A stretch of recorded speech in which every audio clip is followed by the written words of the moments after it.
Order. I would like to remind members to send their speaking notes by email to hansardnotes@parliament.uk and to switch electronic devices to silent. Tea and coffee are not allowed during sittings, and I would also like to remind all members, and particularly the Minister and Shadow Minister, to speak loudly, slowly and clearly. This is in support of other members in the room. On a point of order.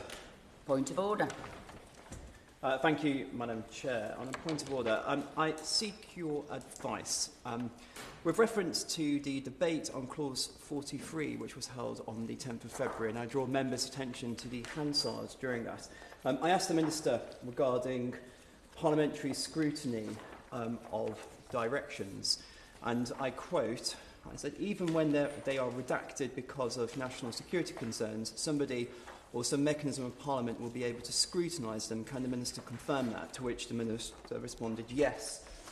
We received a letter over recess, and I'm very grateful for the Minister to have written to us, dated the 19th of February, which states something somewhat slightly different, which is that the government's default position is that copies of directions will be laid in Parliament to enable all parliamentarians to scrutinise the government's use of powers. Where this is not possible for national security reasons, alternative options for scrutiny could be used, such as allowing for directions to be read in private reading rooms or briefing individual shadow ministers. As such, we are confident that alternative options are available for scrutiny when directions cannot be laid in Parliament for national security reasons.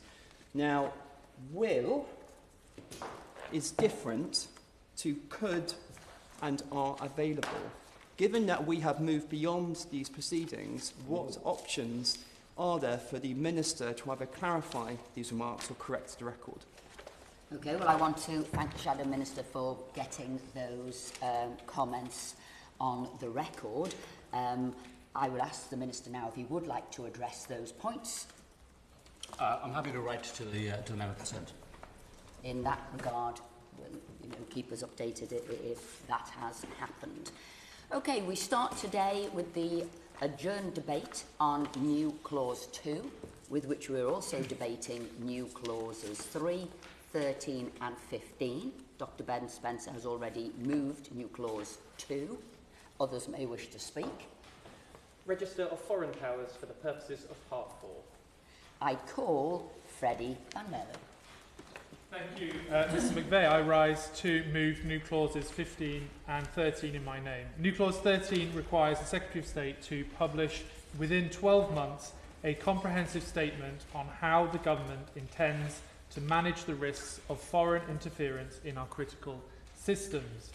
It calls for steps being taken to assess the need for a digital sovereignty strategy. We need to know not just how we will fight cyber threats, but whose technology we're relying on to do it. This amendment forces the government to set out a plan to assess risks in hardware, software, and supply chains explicitly. We should ask, what is being done to support UK tech? What is being done to support homegrown cyber security? We cannot claim to be serious about national resilience if the very infrastructure protecting our critical systems is outsourced abroad to vendors we cannot fully trust. This clause requires the government to explain how it intends to mitigate the risks associated with reliance on foreign technologies. It also assesses the need to encourage and support the use of domestic technologies. This turns cybersecurity into an engine for growth. By identifying high-risk foreign vendors and pivoting to trusted homegrown alternatives, we could improve our security and create high-skilled jobs here in the UK. For that reason, and the reasons I've set out, I would like to push this amendment to a vote. Now turning to new clause 15. This clause, how can we be serious about national resilience when the very infrastructure protecting our critical systems could be entirely outsourced abroad? This new clause ensures transparency. It forces the government to look at the threat of foreign ownership. The threat to British democracy from foreign interference is clear and present. From Russian money flooding into politics, to Chinese surveillance and intimidation, to foreign oligarchs buying influence, our democratic institutions are under sustained attack. The previous Conservative government failed the UK. They failed to take the threat posed by Russia seriously. They weakened the Electoral Commission and they allowed foreign money to distort our politics. They withdrew from international commitments at precisely the wrong moment. This government has made some welcome moves, and they do not go far enough. Over the last few years, we've seen a rise in cyber attacks on critical infrastructure. Across the country, schools have closed, airports shut, local councils hacked, and retail stores crippled. This amendment will require the government to review the security risks posed by critical suppliers and essential service providers, and to flag which of those are linked to foreign states. It will also push the government to evaluate whether current powers are sufficient to address these threats. I would like to, Chair, also push that new clause to a vote. Thank you, Madam Chair.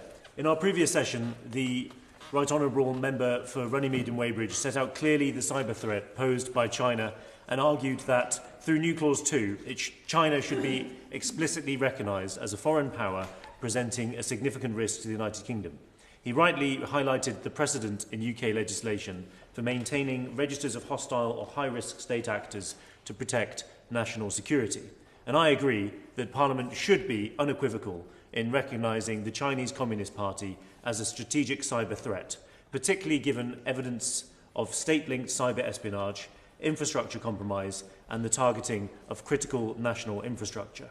We've seen data from the Cabinet Office last week indicating that the government plans to drastically reduce the Integrated Security Fund spending on domestic cyber and tech to counter cyber attacks, which will be cut from 113.3 million to 95 million by 28-29, a reduction of 16%. Domestic spending to counter Russian threats in the same period will incur a drop of more than 20%. These reductions leave us dangerously exposed and are in direct opposition to the government's promises to support the UK's national security priorities. New Clause 2 offers the chance to identify and monitor these state actors that pose a threat to UK cybersecurity. And I argue that the register must also reflect the evolving nature of cyber risk. Threats, Madam Chair, do not arise solely from formerly hostile states, but also jurisdictions where hostile cyber actors operate at scale using digital infrastructure to target UK systems and citizens. We have seen this in countries such as India and Nigeria, where organised cyber criminal networks have run sophisticated international operations against the UK, exploiting cloud services and telecommunications infrastructure. In India, law enforcement has dismantled major cybercrime hubs linked to international targeting, including operations specifically affecting large numbers of British victims. In 2025, the NCA worked in partnership with India's Central Bureau of Investigation to raid an organised crime group in Uttar Pradesh, which had targeted over 100 UK citizens with pop-ups stating that their devices had been compromised, losing them over £390,000. I'm sure we can agree that not only is that an unacceptable financial loss for our citizens, but a significant waste of resources. In Nigeria, long-established cyber criminal networks continue to conduct large-scale digital fraud campaigns aimed at overseas targets, including the United Kingdom. Interpol's Operation Serengeti in 2025 tackled high-impact cybercrimes in Nigeria and 17 other nations, arresting 1,209 suspects and recovering nearly $100 million that had been stolen through cyber fraud. While these states might not be hostile in a geopolitical sense, hostile cyber actors operating within their borders are nonetheless inflicting sustained harm and placing heavy burdens on our cyber defence and law enforcement resources. I therefore support the aims of New Clause 2, but urge ministers to ensure the framework is flexible enough to capture not only hostile states, but also jurisdictions that consistently serve as bases for large-scale hostile cyber activity. Cabinet Office data shows that integrated security fund spending on Russia is set to fall over 20% between 26 and 29, showing how the government is not taking threats from Russia or other hostile nations seriously enough. Minister. Thank you, Chair, and it is a pleasure to serve with you in the Chair. Can I firstly thank the Shadow Minister for his amendments, which would require the Secretary of State to create a register of foreign powers which pose a threat to UK cyber security, review this register and to lay a report in Parliament. This is intended to inform the use of the powers granted under Part 4 of the Bill. I empathise with the Shadow Minister's concerns that hostile foreign actors could target the network and information systems of operators of essential services or critical suppliers. This is a clear risk, and one that we're addressing through this bill. As drafted, the bill grants the Secretary of State new powers to issue national security directions to regulated entities or regulators, where their compromise poses a national security risk. So long as these tests are met, the powers may be used by the Secretary of State irrespective of the actor that is causing the national security incident or threat. New Clause 2 would require the creation of a register of foreign states that pose a risk to the UK based on GCHQ advice. I would like to reassure the Shadow Minister that regardless of his amendment, any decision to use the powers in this part of the bill will be informed by expert national security advice from GCHQ. As a result, it is unclear what additional support this register would provide to the Secretary of State when, for example, deciding whether to issue a direction to a regulated entity. Additionally, the report required by New Clause 3 would effectively be a list of vulnerabilities of the network and information systems of our essential services and would therefore be an asset to malicious actors. This would be counterproductive to national security. The amendment allows the Secretary of State not to publish part or all of the report if publishing would be contrary to the interests of national security. However, it is unclear how even part of the report could be published without harming national security, given its intended content. Drafting a report of vulnerabilities which could not be disclosed to Parliament without harming national security would simply duplicate existing assessments and run the risk of distracting government from more effective measures to protect from hostile foreign actors. This is not to say that we shirk transparency about these kinds of risks. The government is already able to communicate with Parliament and the public about such cybersecurity risks where it is appropriate to do so, through things like the NCSC's annual report and advisories. I kindly ask that the Honourable Member withdraw these amendments. And I thank the Honourable Member from the Liberal Democrat bench for his amendments, which would require the Secretary of State to both publish a statement of how the government intends to address risks posed by foreign actors to UK network and information systems, and to assess how many entities regulated by the NIS regime are owned in part or in full by foreign states. I would like to reassure the Honourable Member that the government takes the risks posed by foreign interference seriously. The NCSC's annual reviews continue to highlight cyber risks to the UK from foreign actors, as well as measures to mitigate these risks. We have robust processes for assessing such threats, drawing on the expertise of the intelligence community, including the National Cyber Security Centre and the National Protective Security Authority. Of course, the measures introduced by this bill will boost the security and resilience of network and information systems across essential services, managed services, and relevant digital services, protecting them from the risks of foreign interference. And where this is not enough, the bill provides a backstop. The new direction powers in this bill will enable the government to protect our critical services from exactly these kinds of national security risks. We would be able to require a regulated entity to undertake any action that is necessary and proportionate for national security in response to the threat of a compromise. Conducting assessments of the ownership structures of the many thousands of in-scope entities within 6 months will be disproportionately resource intensive, distracting government from more effective measures to protect our services. As with New Clause 3 proposed by the opposition, publishing a review identifying national security risks caused by foreign state ownership or assessing whether our powers are adequate, as this new clause would require, would provide valuable insight to our adversaries. As I have previously set out, there is a clear pathway for government to communicate with Parliament and the public about such cyber risks where it is appropriate to do so. But where we identify specific concerns, it is right that we retain the ability to assess and respond without disclosing our conclusions to those who might exploit them. Finally, it is worth pointing out that I do not believe the new Clause 13, as drafted, is aligned with the intended scope of the bill. This bill is solely concerned with entities that are currently, or could become, regulated under the NIS regulations. This new clause would require a statement on the risks posed to all UK network and information systems, which is a significant broadening from the scope of NIS-regulated entities and sectors. The focus on government procurement similarly seems outside scope, given that government network and information systems are not wholly regulated by this bill. For those reasons, I kindly ask that the Honourable Member consider withdrawing his amendment. Dr. Ben Spencer.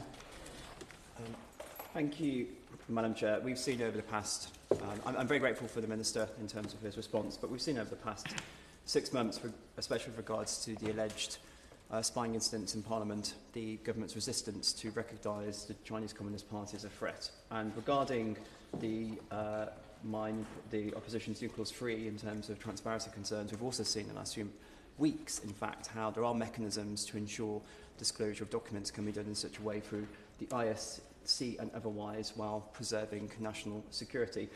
I beg to move that the question on new clause 2 and new clause 3 now be put. So, just checking, would you like to push new clause 2 to a vote? New clause 2 and new clause 3, please, Madam Chair. Yeah. Okay, new clause 2, as on the amendment paper, the question is that the clause be read a second time. As many of that opinion say aye. Aye. Aye. To the contrary, no. No. Division? Is your vote aye?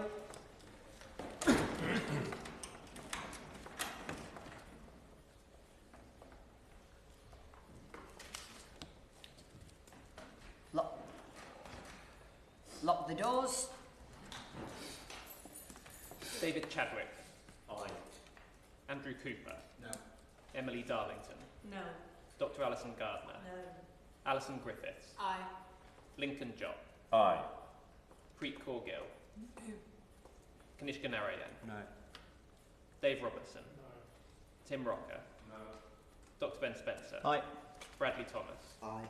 Freddie Van Merlo. Aye. Chris Finns. No.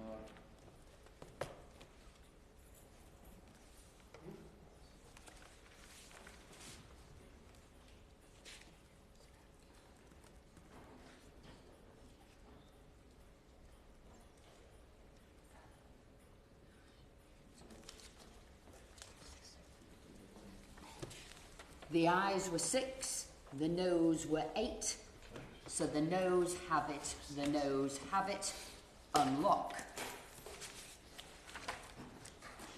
We now come to new clause 3, which has just been debated. Does anyone wish to move new clause 3 for decision formally? I beg to move new clause 3. The question is that new clause 3 be read a second time. As many of that opinion say aye. Aye. Aye. Of the contrary, no. No. Division? Division, aye. David Chadwick. Aye. Andrew Cooper. No. Emily Darlington. No. Dr. Alison Gardner. No. Alison Griffiths. Aye. Lincoln Job. Aye. Preet Kaur Gill. No. Kanishka Narayan. No. Taiwo Owatemi. No. Dave Robertson. No. Tim Rocker. No. Dr. Ben Spencer. Aye. Bradley Thomas. Aye. Freddie Van Merlo. Aye. Chris Finns. No.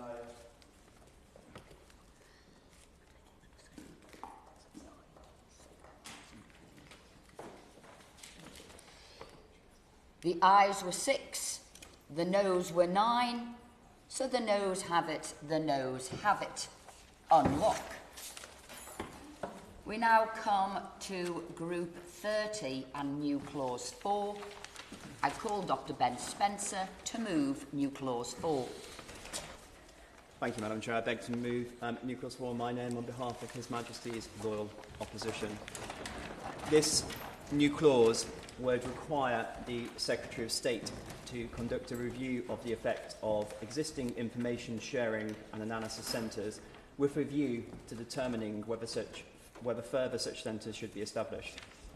The financial service industry has successful voluntary schemes, the Cyber Defence Alliance and FS ISAC, which act as hubs for collaboration on all matters relating to the prevention, detection, mitigation and investigation of cyber threats and criminality impacting members.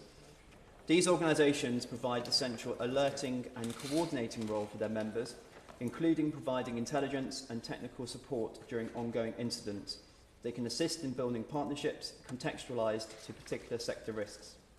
According to Richard Starnes of the Worshipful Company of Information Technologists, giving oral evidence to this committee, while companies may be competing with one another in their chosen businesses, they're all in the same boat with regard to being attacked by whatever entities are attacking them.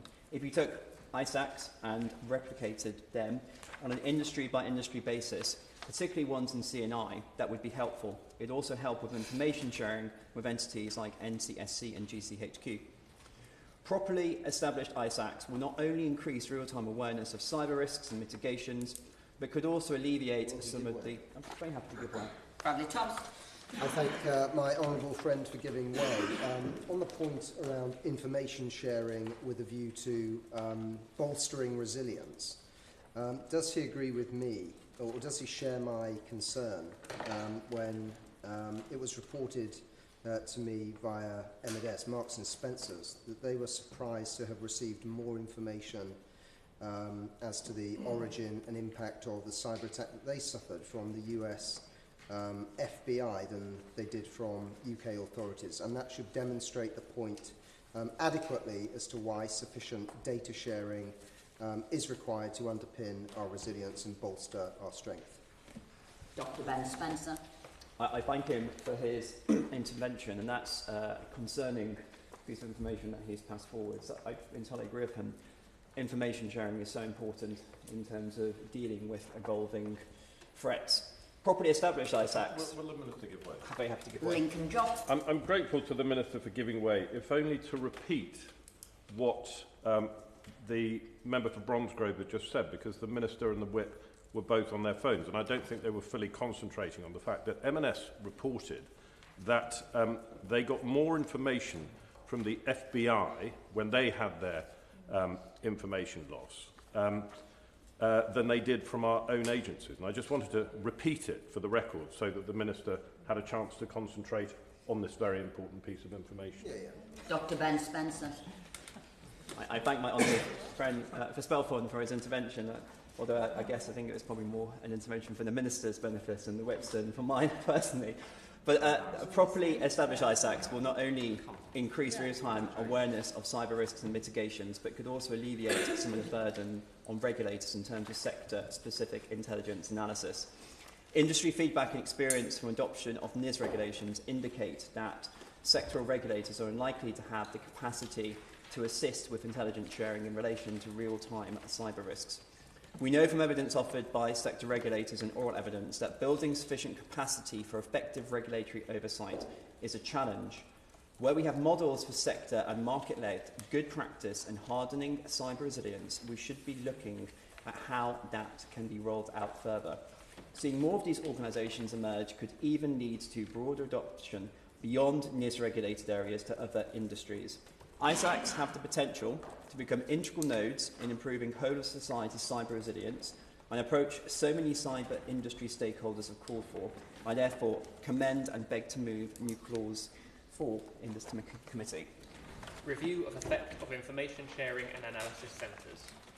The question is that new clause 4 be read a second time. Nobody want to speak? Okay. Minister. Thank you, Chair. I thank the Shadow Minister for this amendment, which would require the Secretary of State to review how information sharing and analysis centres support the functioning of the NIS regime and what steps the government will take to improve them. I recognise the intent here. Such centres play a key role in promoting collaboration and coordination in the cybersecurity space, allowing organisations to share information, intelligence and best practice. In fact, the UK already benefits from a range of such initiatives, many of which are facilitated by the National Cybersecurity Centre. In its latest annual report, the NCSC noted that over 200 companies now meet regularly in trust groups to exchange intelligence, best practices, and support each other in incident response. There are NIS regulators that also support organisations to share information with each other under sector-specific groups. However, while I fully endorse the value of these initiatives, I do not believe it is the role of government to review how they operate or to mandate how or where they are established. Such centres are meant to be a forum in which organisations can voluntarily engage in the exchange of information, and as such they operate most effectively where the initiative for participation comes from the organisations themselves or technical authorities like the NCSC. Governors, of course, committed to ensuring that the information sharing provisions within the bill are effective, and this will be assessed through the formal review of the legislation that is already required under Clause 40. Kindly ask that the Shadow Minister withdraw the amendment. Dr. Ben Spencer. In response to the Minister's comments, the clause is a review to look into it. It doesn't provide any direction on the face of the bill other than for the Secretary of State to do their job in terms of reviewing the survey area. I beg to move new clause 4. Okay, for clarity, would you like to withdraw the new clause or would you like to press it to a vote? Press it to a vote, please, Madam Chair. New clause 4 is on the amendment paper. The question is that this clause be read a second time. As many of that opinion say aye. Aye. To the contrary, no. No. Division.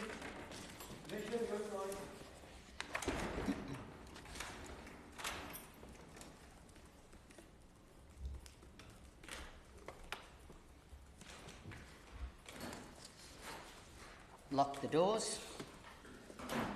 David Chadwick. Aye. Andrew Cooper. No. Emily Darlington. No. Dr. Alison Gardner. No. Alison Griffiths. Aye. Lincoln Jock. Aye. Preet Kaur-Gill. No. Kanishka Narayan. No. Taiwo Owatemi. No. Dave Robertson. No. Tim Rocker. No. Dr. Ben Spencer. Aye. Bradley Thomas. Aye. Freddie Van Merlo. Aye. Chris Vince.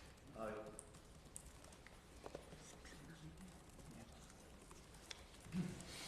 The ayes were 6, the noes were 9, so the noes have it, the noes have it. Unlock.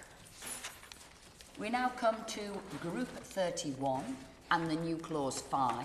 I call Dr. Ben Spencer to move new Clause 5. Thank you, Madam Chair. I beg to move new clause 5 in my name on behalf of His Majesty's Loyal Opposition. The National Audit Office's report on cyber resilience of 2025 highlighted that government departments and agencies are amongst the weakest links in the UK's cybersecurity ecosystem and lack a credible plan to become cyber resilient in the short to medium term. The government plays a key role in the management of certain critical national industries, and continuing cybersecurity vulnerabilities in the IT systems used to operate CNI expose the UK to the threat of serious attacks which could undermine national security and the economy. This is not to mention the risk to enormous amounts of highly sensitive data held on government systems. Dr. Sanjana Mehta of ISC2 referenced in her oral evidence that the Department for Work and Pensions administered £288 billion of benefits over the past year, with more than 23 million people claiming benefits of some kind. This activity involves processing vast amounts of personal, medical and financial data, which presents rich pickings for malicious actors. Feedback from industry stakeholders, many of whom are being asked by the government to take on onerous security and reporting obligations under this bill, echoes these concerns regarding government cyber immaturity. There is a strong sentiment that the government should be leading by example, as Chris Anley of the NCC Group commented in the committee's oral evidence sessions. In view of the growing risk posed to UK cybersecurity by hostile state actors, affiliates and criminal gangs, improving government cybersecurity is urgent. It's clear from the NAO's findings and other recent reports that government departments have lacked the sense of clear goals and the necessary accountability to incentivise tackling this significant challenge. The Minister stated in his letter to members of this committee of the 19th of February that government will be held to equivalent cybersecurity requirements that we expect of the essential and digital services in scope of the Cybersecurity and Resilience Network and Information Systems Bill. But as matters stand, there are no effective legal mechanisms for accountability to Parliament on increasing government cyber resilience to the standards necessary to meet the intensifying threats facing our government departments and agencies. New Clause 5 would compel the Secretary of State to make yearly reports to Parliament setting out government progress towards meeting the recommendations of the National Audit Office in its 2025 report on government cyber resilience and the standards it has set for itself in its recent Government Cyber Action Plan. Where necessary, the Secretary of State will have to account for failures to meet deadlines for implementation and issue a new plan to achieve compliance. Madam Chair, I'm aware in tabling this amendment of the challenges that successive governments have faced when driving up cyber resilience standards. There are serious practical and budgetary obstacles which can impede progress, such as the vast amount of legacy IT equipment remaining in use, which is inherently more vulnerable to attack. Moreover, there is the ongoing problem of recruiting highly skilled cybersecurity professionals to work in these roles, given the competition in the recruitment market and constraints on public sector salaries. Illustrative of this challenge is the worrying statistic cited by Chris Adney of NCC that almost a third of cybersecurity posts in government are presently unfilled. Nonetheless, the government has now put in place a plan that it considers to be achievable, and it should be held to account to it. This new clause creates a mechanism for that much-needed accountability. Very happy to give way. Lincoln Job. I'm grateful to the Shadow Minister for giving way. Does he agree with me that if honourable members opposite vote against new clause 5, that this will be a classic case of do as I say, not do as I do? And if they're happy going on the record as voting it down on that basis, then does he agree with me that there's an element of, I think the polite word is variable geometry, I think the more direct word is hypocrisy. Dr. Ben Spencer. I thank him for that intervention, and I think he is absolutely 100% right. Very happy to give way to the member opposite.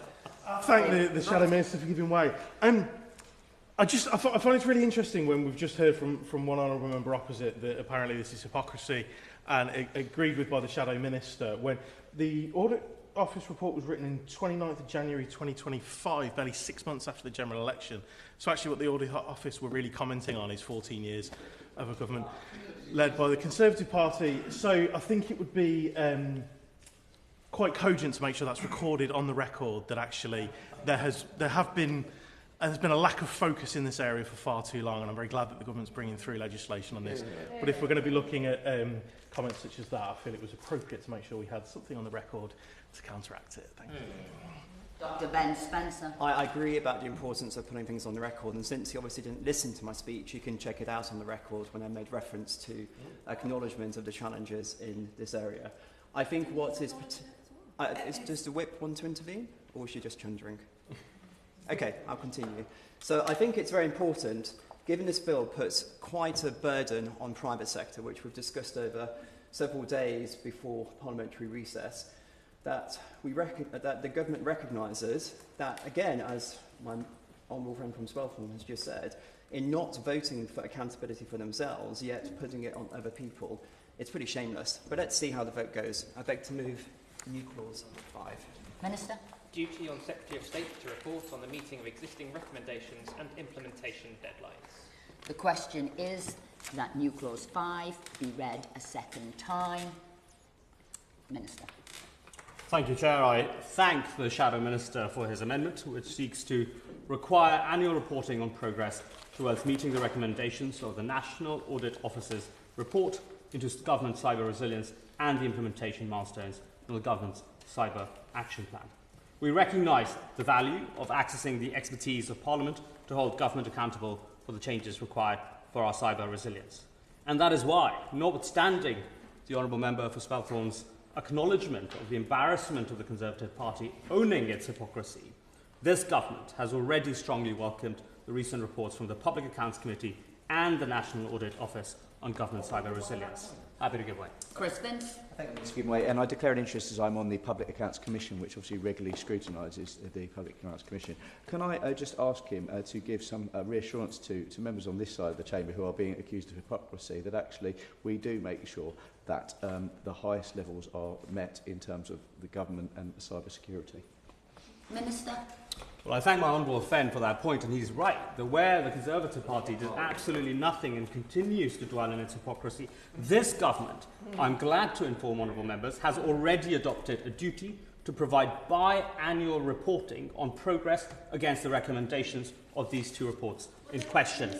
I'm happy to give way. Alison Griffiths. I thank the Minister for giving way. But New Clause 5 is simply asking the Government to commit to reporting back on meeting the milestones it has set for itself for increasing cybersecurity standards.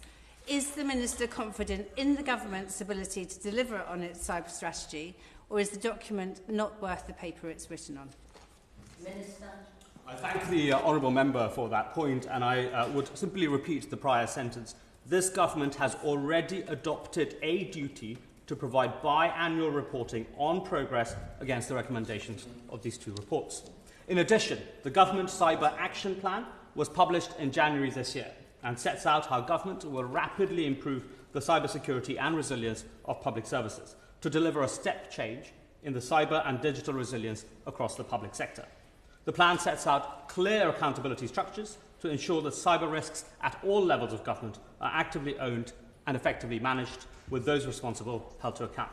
I'm happy to give way. Alison Griffiths. I thank the Minister. The continued use of legacy IT equipment is obviously a particular vulnerability across the government estate. And we know this is going to take some time to address entirely, but is there a strategy in place to prioritise the upgrade of these legacy pieces of equipment, given that that is one of the greatest areas of exposure? Minister. The honourable member makes a very important point, which is that we have heard of two major sources of risk, both legacy technology and technology debt, but also frontier AI attacks from a cyber point of view.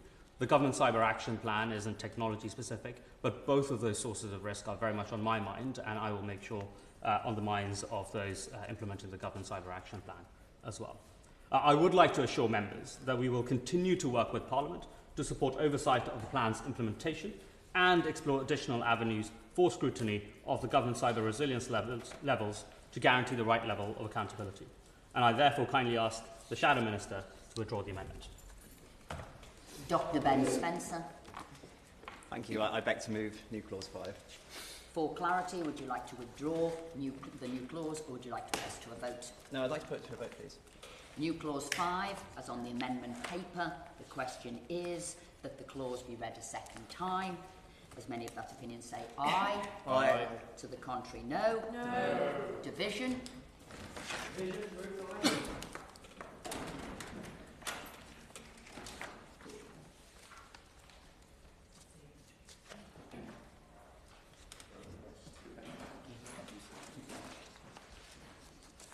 Lock the doors. David Chadwick. No. Andrew Cooper. No. Emily Darlington. No. Dr. Alison Gardner. No. Alison Griffiths. Aye. Lincoln Jock. Aye. Preet Kaur-Gill. No. Kanishka Naraya. No. Taiwo Owatemi. No. Dave Robertson. No. Tim Rocker. No. Dr. Ben Spencer. Aye. Bradley Thomas. Aye. Freddie Van Merlo. Aye. Chris Finns. No.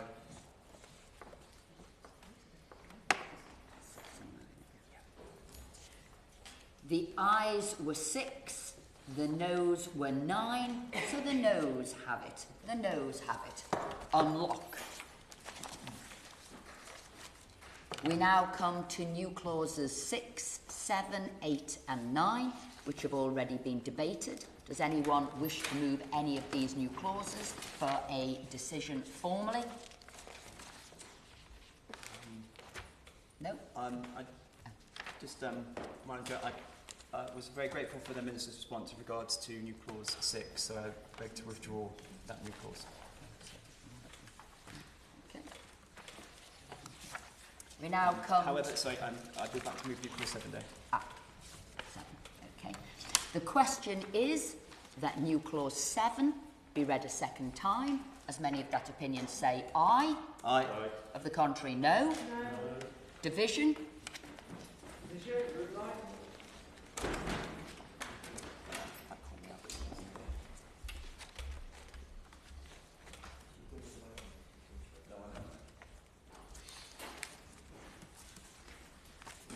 David Chadwick. Aye. Andrew Cooper. No. Emily Darlington. No.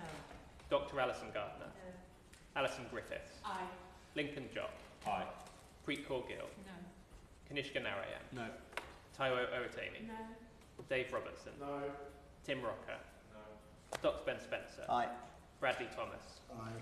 Freddie Van Merlo. Aye. Chris Vince.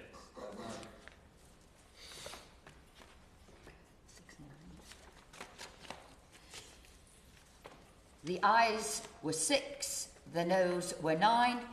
The noes have it. On lock. We now come to Group 32 and New Clause 10. I call David Chadwick to move New Clause 10. Thank you, Madam Chair. The purpose of New Clause 10 is to ensure that regulatory authorities and regulated persons have adequate resources and capabilities to carry out their responsibilities. Fundamentally, this is a question about state capacity, and surely it's hard to disagree with that statement. We can pass legislation in this House, but if the regulators tasked with enforcing that legislation lack the resources and the capabilities to fulfil their duties, and if the businesses subject to these new requirements lack clarity about what is required of them, this bill will remain little more than words on a page. Cyber resilience cannot be achieved through legislation alone, poor and weak though this piece of legislation is. It must be delivered by regulators with properly trained staff, clear guidance and sustained investment in enforcement and oversight. Without that foundation, even the strongest legal framework risks becoming ineffective. This amendment creates a vital statutory reality check. It requires the Secretary of State, within 1 year of the Act coming into force, to consult with regulators and regulated organisations and to report to Parliament on whether the regulatory system is equipped to function under these new rules. It asks a simple but essential question: do the bodies responsible for protecting our critical digital infrastructure have the people, funding, tools and skills they need to succeed? Laws only work if the people enforcing them have the time, money, expertise and systems to do so properly. The scale of this challenge is already clear. Research from ISK2 shows that 88% of organisations that have suffered cyber incidents link those breaches directly to skills shortages. And if regulators themselves face similar skills or operational shortages, then enforcement will be slow, inconsistent and ultimately ineffective, and may leave businesses facing uncertainty about what is required of them. This amendment helps ensure that issues are identified early and addressed proactively, rather than after a major cyber security incident exposes weaknesses in our regulatory system. For this legislation to work, it requires fully funded and effective regulators, and that's why, Madam Chair, I will be pushing this amendment to a vote. Consultation on resourcing of regulatory authorities and regulated persons. The question is that New Clause 10 be read a second time. Dr. Ben Spencer. Thank you, Madam Chair. This new clause tabled by the Honourable Member for Brecon and Radnor requires the Secretary of State to consult and report within 1 year on whether regulatory authorities and regulated persons have sufficient resources and capabilities to meet their statutory obligations. Historical levels of regulatory oversight and enforcement in relation to the NIS regulations 2018 have fallen short of what is necessary to achieve meaningful cyber resilience across regulated sectors. The second post-implementation review of the NIS regs 2018, conducted in 2022, found that incident reporting on the part of regulated entities was very low, only with 13, 12 and 22 NIS incidents being reported in 2019, 2020 and 2021 respectively. A review conducted by the Workshop Company of Information Technologists identified a near total absence of formal financial sanctions under the NIS regulations, with 0 confirmed major penalties from 2021 to 2024. The model has not been conducive to effective discharge of regulatory responsibilities with knock-on effects for cyber resilience in regulated industries. Yet regulators will be expected to oversee a far larger pool of regulated bodies and process a far larger number of incident reports under the CSRD's provisions.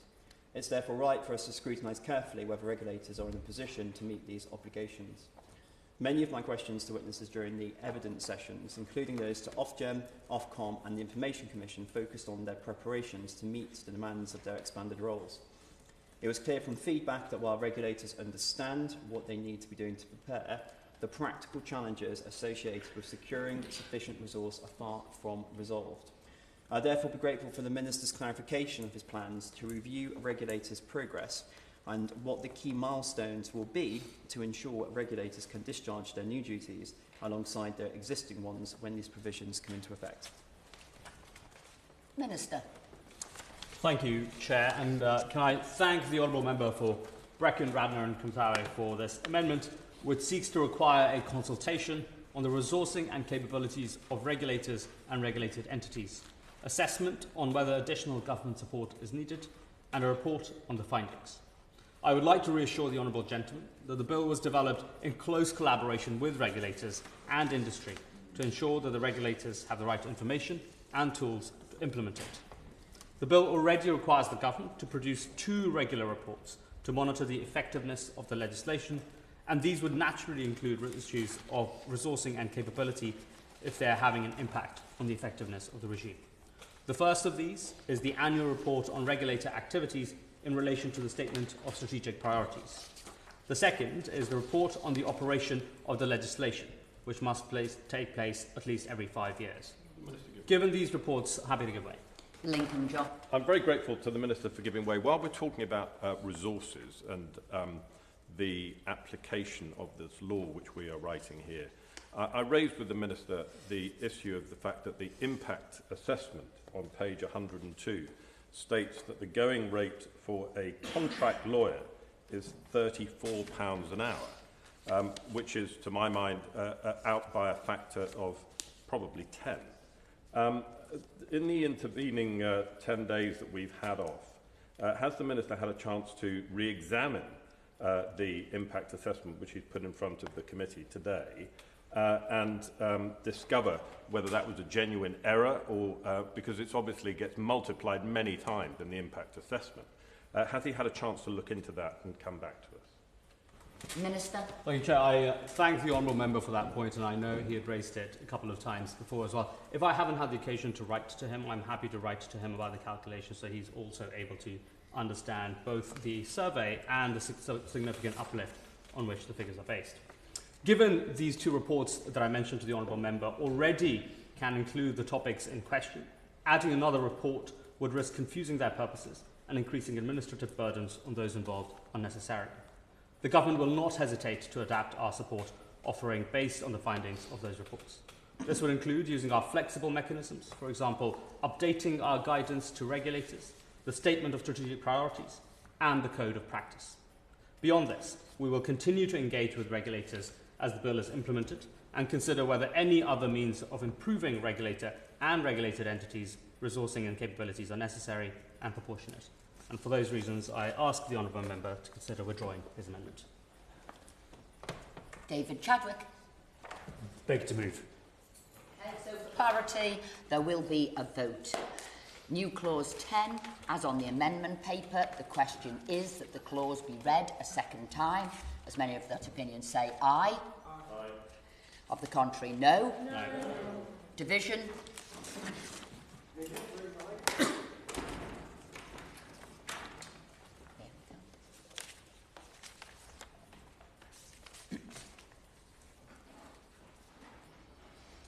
Lock the doors. David Chadwick. Aye. Andrew Cooper. No. Emily Darlington. No. Dr. Alison Gardner. No. Alison Griffiths. Abstain. Lincoln Jock. Abstain. Preet Corgill. No. Kanishka Narayan. No. Taiwo Owatemi. No. Dave Robertson. No. Tim Rocker. No. Dr. Ben Spencer. Abstain. Bradley Thomas. Abstain. Freddie Van Merlo. Aye. Chris Vince. No.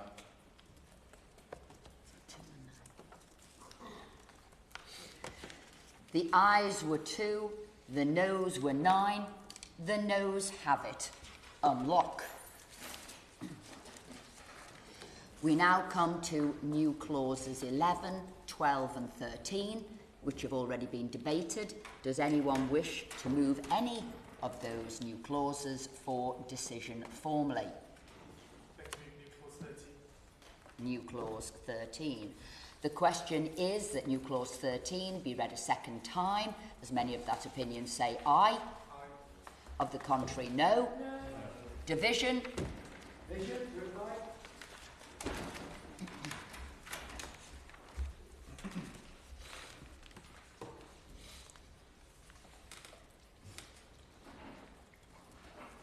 Lock the doors. David Chadwick. Aye. Andrew Cooper. No. Emily Darlington. No. Dr. Alison Gardner. No. Alison Griffiths. Abstain. Lincoln Jott. Abstain. Preet Corgill. No. Kanishka Narayan. No. Taiwo Owatemi. No. Dave Robertson. No. Tim Rocker. No. Dr. Ben Spencer. Abstain. Bradley Thomas. Abstain. Freddie Van Merlo. Aye. Chris Vince. No. The ayes were 2, the noes were 9. The noes have it. Unlock. We now come to group 33 and new clause 14. I call Freddie Van Merlo to move new clause 14. Thank you, Mrs.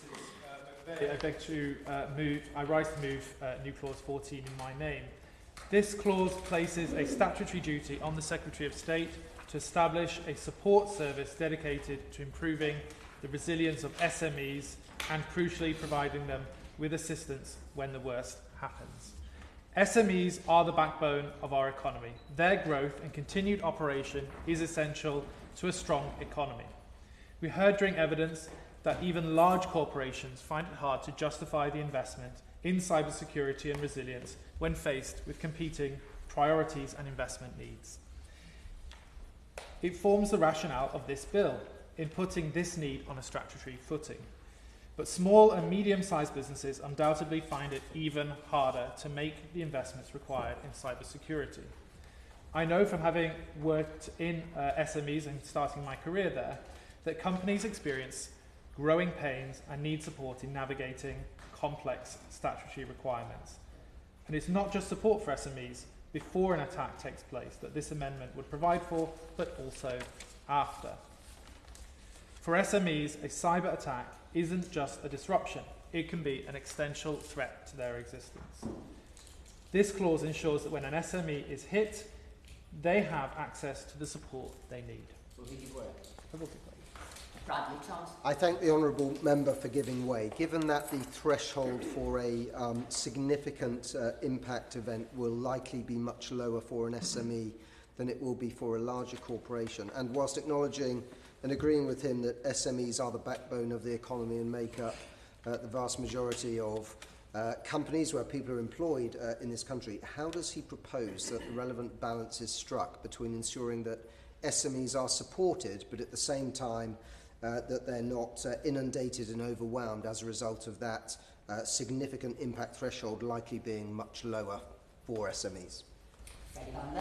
I thank the honourable gentleman for his intervention, and the thresholds have been set out in our amendment.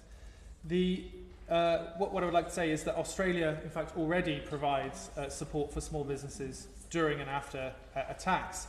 This clause simply brings the UK up to speed with international partners, ensuring our businesses are not at a competitive disadvantage regarding cyber security support. If Australia can support its SMEs businesses, why can't we? It is only fair that if we are increasing the regulatory burden, the government must provide the support required to navigate it. I would like to move this amendment to a vote. Cybersecurity Support Service for SMEs. The question is that new clause 14 be read a second time. Dr. Ben Spencer. Thank you, Madam Chair. New clause 14, tabled by General Member for Henley and Thames, goes to concerns regarding the capacity of SMEs to comply with their regulatory obligations, should they be brought within the scope of this bill. This is a matter which has been discussed on several occasions in this Public Bill Committee. And that is only right, given that, according to figures provided by NCC Group, SMEs make up over 99% of businesses in the UK, but too often lack the skills and budgets to implement proportionate cyber protections, leaving them particularly exposed. SME cyber assistance schemes, akin to the one being proposed by this new clause, have been rolled out in Scotland on a limited basis, and in Australia, where the government's investing $8 million Australian dollars over 3 years to provide free person-to-person support for small businesses during and after a cyber attack. Those schemes have enjoyed some success in hardening cyber resilience amongst the SMEs that have been able to access them. This is something that can only be welcomed. There is a case for looking more closely at whether regulation is the appropriate first step in addressing the cyber resilience of the smallest organisations that might be brought within scope of regulation, as legal compliance efforts could detract from already pressured operational defence budgets.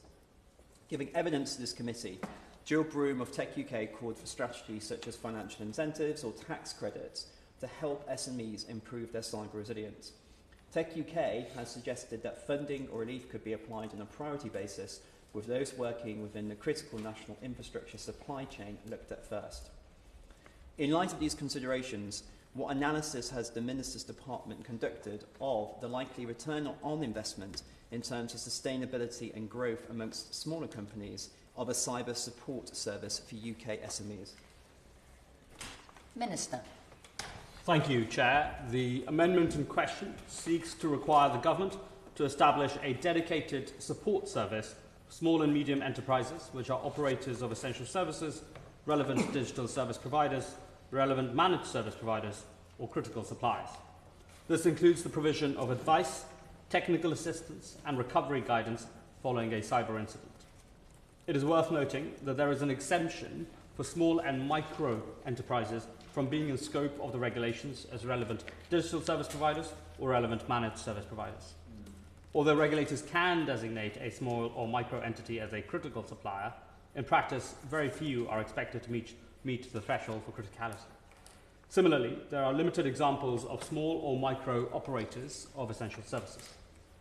Improving the cybersecurity of our nation's small and medium-sized businesses is important for the resilience of our wider economy. That is why the Government has developed a wide range of free tools, guidance and training to help these businesses implement cybersecurity measures. This includes the recently launched Cyber Action Toolkit, which provides small and medium-sized businesses with tailored advice and the offer of free 30-minute consultations with the NCSC certified cyber advisors.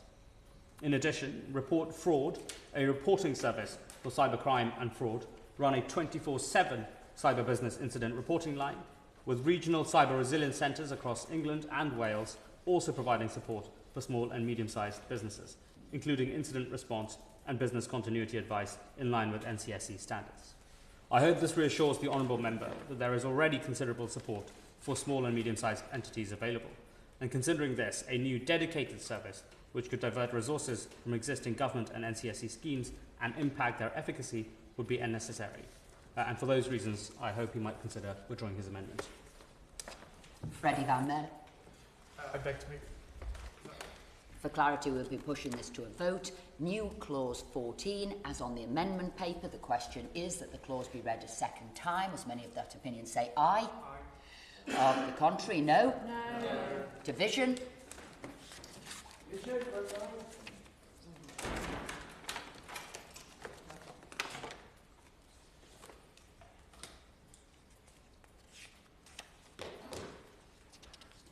Lock the doors. David Chadwick. Aye. Andrew Cooper. No.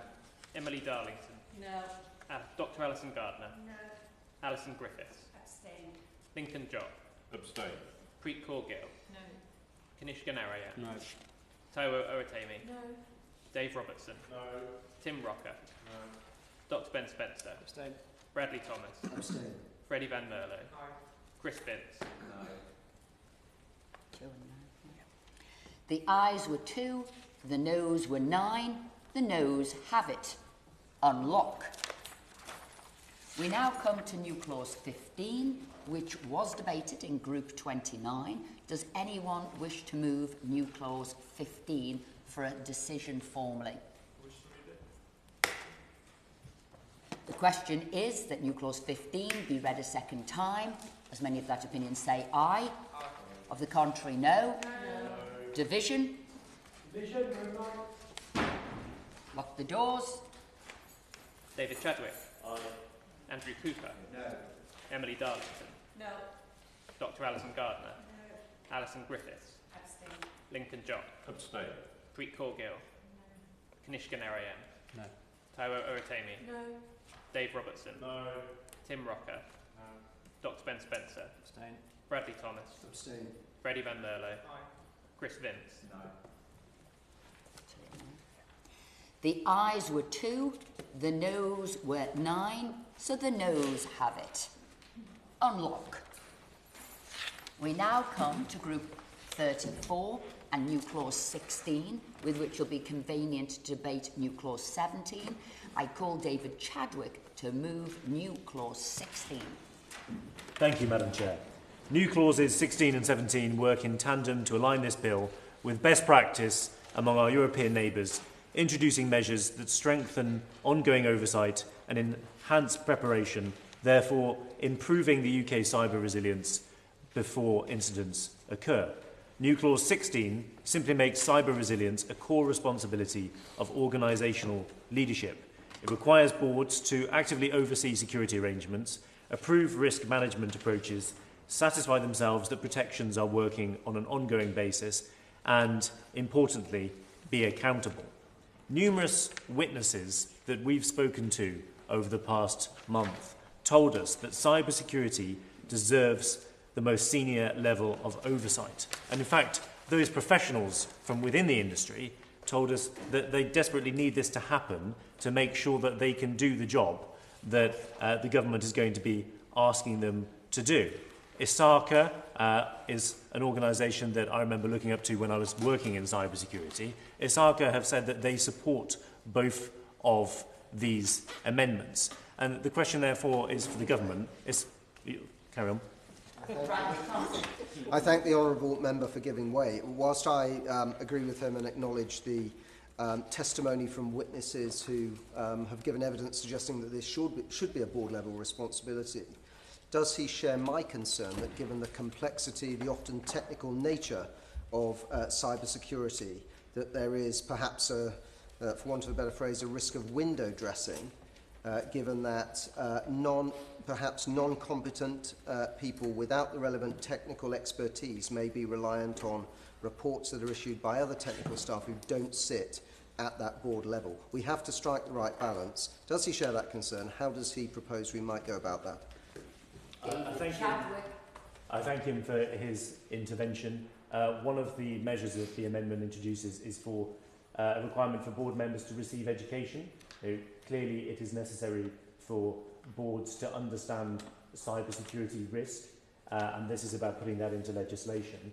Board accountability is the cornerstone of corporate governance, and corporate governance is one of the reasons why this legislation is being put forward. And we've seen drastic failures in corporate governance across the UK in numerous sectors.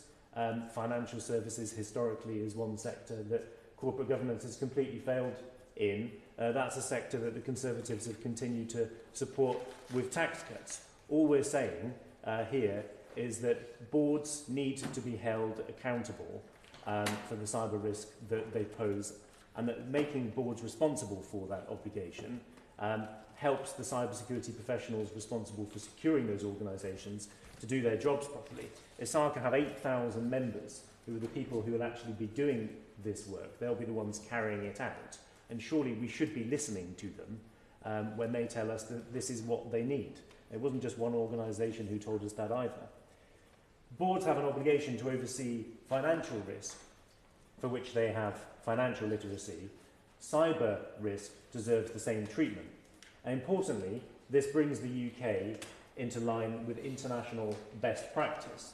The European Union's NIST II framework explicitly places cyber accountability at senior management level and makes the same demands of board oversight in these areas. And that's why it's confusing again to see the government diverging from that legislation without a clear explanation of why. It's not clear why the UK should be settling for less. Why has the government taken that out? The second amendment, NC17, seeks to bolster our protections by requiring regular and proportionate testing to identify and remedy weaknesses before they escalate. The digital world moves quickly. Threats evolve constantly, and defences that worked last year may already be obsolete. Regular internal testing exposes weaknesses before attackers can and offers the opportunity for early, easy fixes. Documenting results and sharing them upon request with regulators ensures transparency and strengthens a regulator's ability to identify suspicious patterns across their sector before they materialise into a real crisis. This is about prevention and not reaction. Once more, similar provisions are made in the EU by legislation such as the Digital Operational Resilience Act, DORA, for financial services businesses. The UK surely deserves the same opportunity for preventative protections here. Together, these amendments create leadership responsibility, continuous assessment and improvement. Yes? I'm grateful to the Honourable Member for giving way. I'm a little bit confused, which is easily done, I hasten to add. In his amendment, he says the management body will be may be held accountable for failures by the body to comply with the duties relating to security and resilience of its network and information systems. Does he not think that the directors of companies are already responsible and accountable for their companies? Why does the state need to tell them more about those responsibilities? David Chapman. I thank him for his intervention, and I think once more this comes down to state capacity and how we see the state's role. Clearly there needs to be an expansion of the state's powers here, which is what the legislation has come forward for, to mandate that the companies that provide the critical infrastructure that our country relies upon is instilled in writing. And he will remember the numerous witnesses who came before us and told us that board accountability was crucial. Some of those witnesses told us so in public, and some of them told us that in private. And those are the people who are doing this job. Those are the people that the government is asking to do this job. And that's why we should listen to them, and that's why we'll be pressing this amendment to a vote. Board oversight of security and resilience of network and information systems. The question is that new clause 16 be read a second time.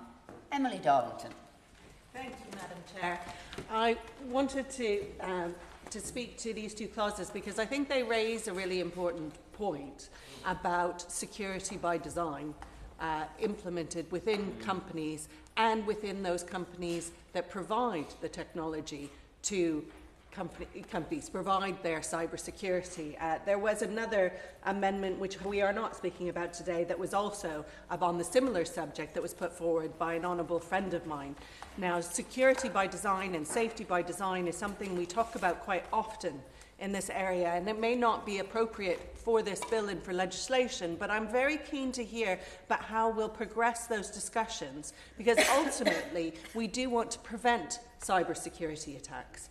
And we need to make sure that both the companies, the SMEs, and major infrastructure, local government, all have access to the technology and the infrastructure that is looking at security by design in its own design right from the outset, because that's actually what makes us most secure. So I'd like to ask the Minister about how we're going to take forward those discussions, how we're going to take forward the idea that's already in legislation through the Online Safety Act about safety by design, extend it to ensure that the products on around cyber security are ones that are absolutely have this at their heart and are delivering that prevention mechanism that I think we all want to see, including especially small businesses and organisations who are victims of these attacks. Dr. Ben Spencer. Thank you, Madam Chair. New Clause 16 would require active board oversight of security and resilience measures and accountability for board members where they fail in those oversight duties.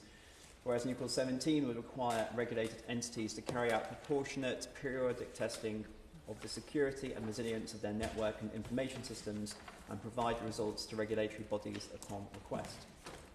On board accountability, as we've already discussed in this committee, the existing regulation model under NIS regulations has not been sufficiently effective in terms of driving up cyber resilience standards to meet emerging threats. Board engagement is a key part of this, but the stats I quoted previously in the committee indicates that engagement is going in the wrong direction. What assessment has the Minister made of the potential advantages and disadvantages of direct accountability in adoption of effective cyber resilience measures based on a rollout of the NIS 2 regulations? Again, proportionate testing of systems may be a useful tool in detecting and managing cybersecurity risk. What consideration has the Minister's Department given to how this topic should be approached in the Secretary of State's Code of Practice? Minister. Thank you, Chair, and can I thank the Honourable Member for his amendments. I will speak first to new clause 16, which seeks to require boards or equivalent management bodies of operators of essential services, relevant digital service providers, relevant managed service providers, and critical suppliers to take specific measures to oversee security and resilience of their network and information systems. Board-level engagement is a necessary part of proactively and effectively managing cyber risks. That is why we published the Cyber Governance Code of Practice last spring, as part of a wider package of action to support boards in more effectively governing digital risks to enhance their organisation's cyber resilience. More recently, the Secretary of State, together with the Chancellor, the Business Secretary, the Security Minister, and leaders of the NCSC and NSA, wrote to the CEOs and chairs of the UK's leading organisations, asking them to make cyber risk a board-level priority. I agree with the Honourable Member that going further on board-level responsibility is necessary. That is why we will introduce security and resilience requirements in secondary legislation following consultation. We will consult on proposals which are consistent with the NCSC's cyber assessment framework, as we confirmed in our policy statement last year. The cyber assessment framework includes comprehensive measures on good cyber governance, including clear board-level responsibility. It is important that industry is consulted on these measures, that they form part of a holistic package on security and resilience, and that they can be updated flexibly over time. We intend to consult on proposals for security and resilience requirements and wider implementation plans later this year. I now move on to Clause 17, new Clause 17, which seeks to require all organisations in scope of this bill to test the security and resilience of their network and information systems. We agree that proportionate cybersecurity testing is critical to identifying and mitigating vulnerabilities in systems and networks. Organisations within scope need to take appropriate and proportionate measures to manage risks to network and information systems on which they rely, and this can include testing of network and information systems. In particular, relevant digital service providers are already required to account for testing as part of their overarching security duty. Additionally, all regulators can use their powers to mandate testing by inspector or by the regulated entity to verify compliance or investigate potential failures. But I would like to reassure the Honourable Member that we are going further. We will be updating and providing more detail on the measures regulated entities need to take, as well as setting strategic objectives for regulators. As I have said before, our proposals for the security and resilience requirements in secondary legislation will be consistent with the NCSC's cyber assessment framework, which includes measures on appropriate testing. David Chadwick. Thank you. Is he aware that the financial services industry is required to conduct regular testing of its systems, and also that sectors like aviation, for example, and also nuclear, have designated individuals within their security organisations responsible for overseeing these sort of practices? Minister. I thank the Honourable Member for this point, and I am also aware that the cyber assessment framework that the National Cyber Security Centre has very specific measures on appropriate testing as well. It already exists. We want to make sure it's an important part of where we go in terms of the specific security and resilience requirements in secondary legislation. It is crucial that industry are consulted on the nature of any requirements related to testing, and as mentioned, we intend to consult on these proposals later in the year. We will also be issuing a statement of strategic priorities for regulators, and we'll explore this It will explore if this is an appropriate vehicle to drive consistency in the behaviours of regulators in respect of their approach to testing for their sector. Overall, any approach to going further on proportionate and regular testing must be developed alongside the full set of security and resilience requirements and coordinated and communicated with a wider package of implementing measures. This will allow the impacts of options to be assessed and will provide industry with clarity on the overall approach, including how the components fit together. In response to the Shadow Minister's question around consideration of NIS2 requirements, of course, we have looked at both NIS2's provisions, some variability in member states' implementations on the question of governance in particular, as part of a wider set of considerations that we'll be consulting in terms of secondary legislation on governance particularly. And in response to my honourable friend, the member for Milton Keynes Central's incredibly important point of security by design, I very much take into account the point she's made. I would flag to her that the GDS, the Government Digital Service departments, are already working on a secure by design standard. We want to make sure that it is as robust as possible and extended not just across public but parts of the private sector, and I will make sure that as part of the Government Cyber Action Plan as well as the private sector Cyber Action Plan, that security by design remains at the heart of those plans as well. I'm happy to give way. Emily Darlington. I thank the Minister for that. Would he consider setting up a meeting between GDS and those MPs that might have expertise in this area so that we can both share the expertise but also reassure ourselves that, that it's going in the right direction and at the speed that is necessary? Minister. Yeah, my honourable friend has extensive expertise which I benefit from extensively as well, and I will be keen on making sure the Government Digital Service does so too.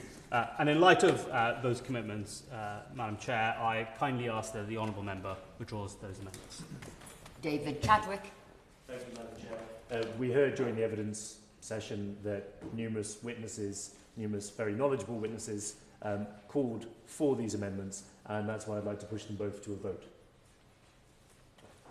New clause 16, as on the amendment paper, the question is that clause be read a second time. As many of that opinion say aye. Aye. To the contrary, no. No. Division. Division.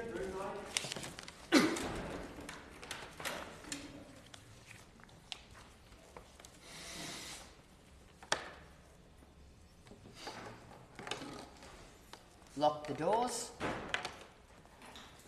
David Chadwick. Aye. Andrew Cooper. No. Emily Darlington. No.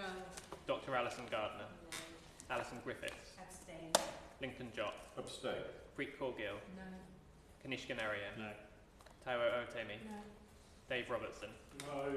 Tim Rocker. No. Dr. Ben Spencer. Abstain. Bradley Thomas. Abstain. Freddie Van Merle. Aye. Chris Vince. No. The ayes were 2, the noes were 9. The noes have it, the noes have it. Unlock. We now come to new clause 17, which has just been debated. We'll push for a formal decision. The question is that new clause 17 be read a second time. As many of that opinion say aye. Aye.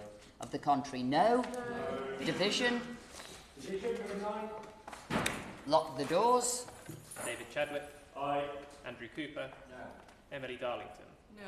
Dr. Alison Gardner. No. Alison Griffiths. Abstain. Lincoln Jott. Abstain. Preet Corgill. No. Kanishka Narayan. No. Taiwo Otemi. No. Dave Robertson. No. Tim Rocker. No. Dr. Ben Spencer. Abstain. Bradley Thomas. Abstain. Freddie Van Merle. Aye. Chris Vince. No. 2 and 9. The ayes were 2, the noes were 9. The noes have it, the noes have it. Unlock. We now come to group 35 and new clause 18, with which it will be convenient to debate new clause 19. I call Freddie Van Merlo to move new clause 18. Thank you, Mr McVeigh. I rise to move new clause 18 in my name. The new clause places a duty on the government to review within 12 months whether our over 30-year-old Computer Misuse Act is holding back the very cyber resilience this bill seeks to build. The government's own impact assessment for this bill identifies a key market failure: imperfect information. It states that businesses lack awareness of their own cyber risks, leading to underinvestment in security. we must ask why that information is imperfect. We believe it is partly because the Computer Misuse Act of 1990 prevents cybersecurity professionals from undertaking legitimate public interest activity to identify these risks. So ethical hackers cannot provide the necessary information. This clause ties the review specifically to the security and resilience of network and information systems regulated by this bill. It asks a simple question: does the current Computer Misuse Act of 1990 help or hinder the resilience of our critical infrastructure? For that reason, I wish to seek a vote on this amendment. Computer Misuse Act 1990, Security and Resilience of Network and Information Systems. The question is that new clause 18 be read a second time. Dr. Ben Spencer. Thank you, Madam Chair. I beg to move new clause 19, tabled in my name on behalf of His Majesty's official opposition. This new clause would compel the Secretary of State, within 12 months of royal assent, to review the need for a statutory defence encompassing legitimate cyber research activities to criminal offences under Clause 1 of the Computer Misuse Act 1990, which concern unauthorised access to computer programmes. The campaign for reform in this area, Cyber Up, has argued that in its current form, the CMA inadvertently criminalises critical activities such as vulnerability research and threat intelligence, both of which are essential for defending the nation's digital systems. The Secretary of State's review under this provision would also require an evaluation of whether the creation of such a defence would enable regulated bodies to improve the resilience of their network and information systems via enhanced vulnerability testing and research. New clause 18, tabled by John Member for Henley and Thames, relates to the same important topic and would require the Secretary of State to review and report to Parliament within 12 months of the bill entering into law on whether amending the Computer Misuse Act could improve the resilience of network and information systems. Honourable members will recall the insightful evidence of Professor John Child of the University of Birmingham, who attended our oral evidence sessions earlier. Professor Child made a clear and compelling case for the need to amend the Computer Misuse Act to provide statutory defences for legitimate cyber research, sometimes called ethical hacking activities. Likewise, campaign groups, industry specialists and parliamentarians have all argued that the Computer Misuse Act, which was written before the modern internet, is no longer fit for purpose.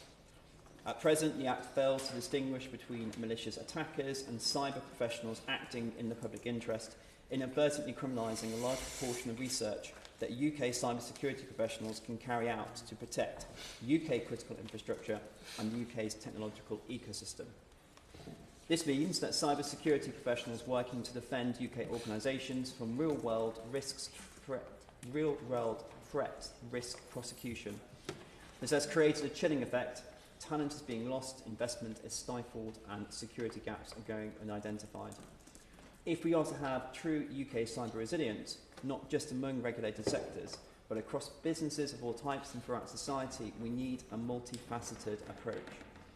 Industry and private sector-led initiatives will play a strong role in this. Professor Child made clear that countries such as the US and Israel, who have implemented more favourable regimes, are benefiting from increased cyber resilience as a result of cyber research activity. The government has acknowledged that reform of the CMA is a pressing issue. Indeed, the Home Office has been reviewing this question for some time. Further, the Security Minister highlighted the urgent need for changes to the law in this area in a recent speech, stating that government has heard the criticisms about the Computer Misuse Act and how it can leave many cybersecurity experts feeling constrained in the activity that they can undertake. The Minister went on to say these researchers play an important role in increasing the resilience of UK systems and securing them from vulnerabilities. We shouldn't be shutting these people out, we should be welcoming them and their work. And yet the Home Office has brought forward no specific proposals for reform. Parliament is unlikely to legislate again in the cybersecurity domain for some considerable time. We can't afford to kick the can down the road on this vital issue any longer if we are to have a credible plan for whole of society's cyber resilience. Very happy to give way. David Chapman. Can he just address the point on who he thinks would benefit if this Act were repealed? Dr. Ben Spencer.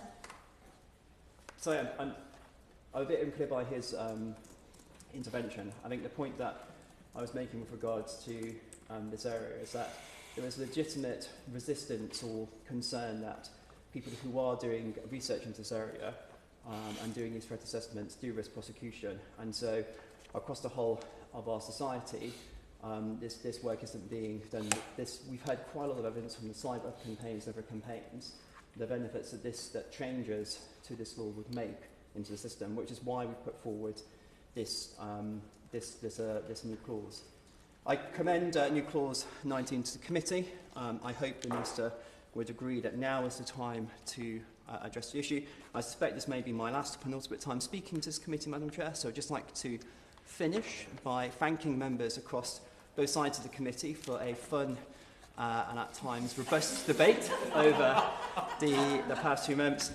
Yourself, Madam Chair, and the other chairs and the clerks on the teams working on this bill, and also Sophie Foley from my office, who's done incredible work doing research in this bill. Thank you. Minister? Thank you, Chair, and can I first thank the honourable members for their amendments. I recognise the strong feeling and thoughtful contributions on this issue of reforming the Computer Misuse Act. I will speak first to new clause 18, which seeks to place a duty on the Secretary of State to review whether amendments to the Computer Misuse Act could support the security and resilience of network and information systems used for carrying out essential activities. I can assure the honourable member that this government is committed to ensuring the Act remains up-to-date and effective. The Home Office is already conducting an ongoing review of the Computer Misuse Act and are developing proposals arising from their findings. This includes careful consideration of proposals to introduce a statutory defence that would allow researchers to spot and share vulnerabilities. They will provide an update as soon as the proposals are finalised. However, limiting a defence to the sectors only covered by the NIS regime would be impractical. Any package of workable defence would need to be broad enough to apply economy-wide. Turning to new clause 19, which raises the issue of introducing a statutory defence into the Computer Misuse Act, I acknowledge the strong sentiment regarding reform of the CMA. There is no doubt that UK cybersecurity professionals play a significant role in maintaining the country's overall security and resilience. Supporting them is vitally important. I agree with the principle behind the amendment, that a defence to Section 1 of the Computer Misuse Act could strengthen the resilience of network and information systems by allowing researchers to spot and share vulnerabilities. The government is already conducting an ongoing review of the Computer Misuse Act, and we have made significant progress in developing a proposal for a limited defence to the offence provided for at Section 1 of the Computer Misuse Act. Well, on that point, Happy to give way. Andrew Cooper. Thank you, Madam Chair.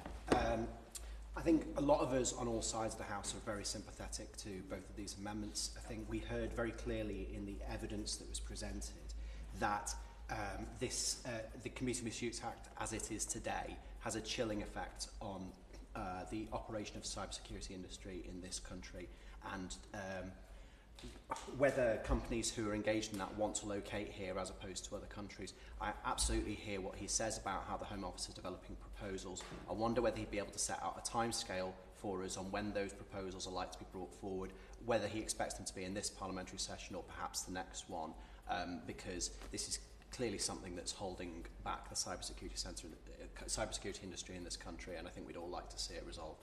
Thank you. Minister? Thank you, Chair. And can I thank my honourable friend? I think he is absolutely right to recognise the shared sense on the principle of Computer Misuse Act reform. I would also say to him that whilst I'm not in a position to give him a specific timeline, I take absolutely into account his recognition that this work needs to proceed at pace. And I would say that having held an industry engagement just recently on specific proposals with over 75 attendees from a range of cybersecurity organisations, the Home Office is now reviewing specific feedback, has a particular proposal, and the question is simply not of whether we will reform the Computer Misuse Act, but simply how. Freddie Van Bellen. I'm very grateful to the Minister for giving way and for his reassurances on the review that is actively ongoing at the moment on the Computer Misuse Act. And on that basis, I'd like to indicate to the Chair that I'll be withdrawing my amendment. Minister? Not pushing it to a vote. Yeah. Minister? Thank you, Chair.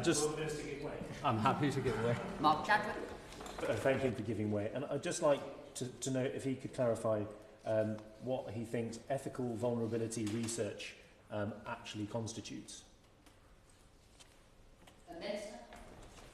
Sure, Madam Chair. Whilst I wouldn't wish to technically define it, my understanding would be research that is aimed at what ethical hacking is, which is effectively trying to find vulnerabilities through simulated attack systems that can then broaden our understanding of risks and vulnerabilities and allow us to mitigate them accordingly as well. Returning to New Clause 19, Madam Chair, limiting a defence to just the sectors covered by the NIS regime would be impractical. Any proposal that we have for a workable defence needs to be broad enough to apply across the economy, and that is why we're making sure through the Home Office we're working as promptly as possible to ensure a proposal that is strong in its safeguards to prevent misuse. And engagement, including with the cybersecurity industry, has already been underway to refine our approach. I'm happy to give way to the Shadow Minister first. Dr. Ben Spencer. I very much thank you for giving way. We are a responsible opposition, and we are very pleased to hear the work that he's been putting in his department in terms of this area and the joint shared purpose in both getting this done but also getting it right. Could you give us a bit more detail in terms of what his timescales and plans for public consultation on this area? I understand he's been doing some personal consultation in private, but just whether there would be a public consultation, and given that this does cross two different departments, which department does he intend will be taking this forwards? What I'm really looking for is a confirmation from him at the dispatch box that this is a piece of work that he is personally committed to and will endeavour as Minister to make sure gets over the line this parliamentary term. Minister.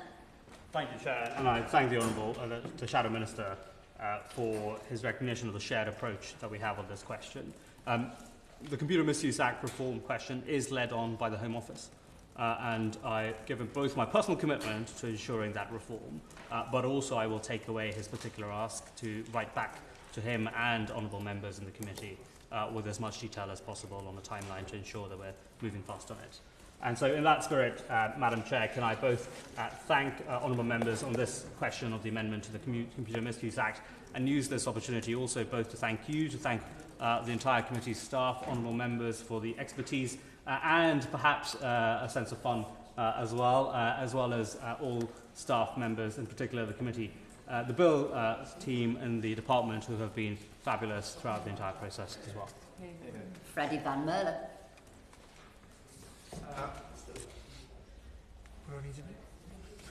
Don't wish to move my amendment to a vote. Thank you, Chair. Is everyone content for the new clause to be withdrawn? The new clause by leave withdrawn. We now come to new clause 19, which has just been debated. Does anyone wish to move new clause 19 for a decision formally? I beg to withdraw new clause 19, Madam Chair. Okay. Okay, the final question I put is that I do report the bill as amended to the House. The question is that I do report the bill as amended to the House. As many of that opinion say aye. Aye. To the contrary, no. I think the ayes have it. The ayes have it. Order. Order.